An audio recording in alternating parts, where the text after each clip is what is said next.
गतकाली थिला ह्यूमान सागर को झियो को जन्मदिन। राति अधरे ह्यूमान सागर आसीथिले झियो को देखिबा पाई। प्रति वर्ष झियो को जन्मदिन को बेस धूमधाम रो सहित पालन करुथिले ह्यूमान सागर, किंतु एथर समय बदली जाइछि। ह्यूमान सागर समस्तंकु छाड़ी तांको गेल्हा कुनी झियो को छाड़ी आरपुर को चली जाइछंती। आउ जेते बेले रातिरे 12टा बाजिथिला ठीक सेतिकी बेले ह्यूमान सागर आसीथिले तांको गेल्हा झियो तांको कुनी झियो को देखिबा पाई। आउ कुनी झियो अपेक्षा करी रहिथिला बापा आसिले।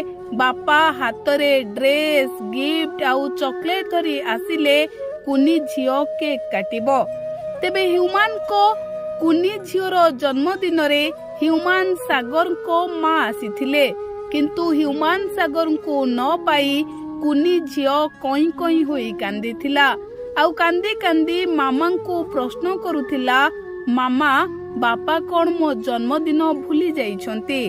बापा कौन मो जन्मदिन रे ड्रेस आउ चॉकलेट खेलना नहीं मते शुभेच्छा जणाइबा को आसीबे नाही?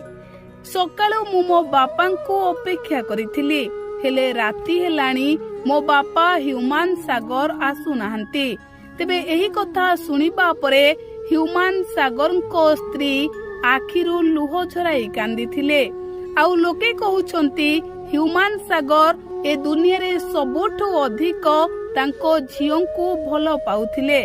आउ राति अधरे ह्यूमान सागर निहाती आसीथिबे झियो को देखिबा पाई आउ शुभेच्छा जणाइबा पाई। तेबे ह्यूमान सागर को झियो को जन्मदिन गतकाली थिबा बेले एभली चर्चा लोके करुछंती।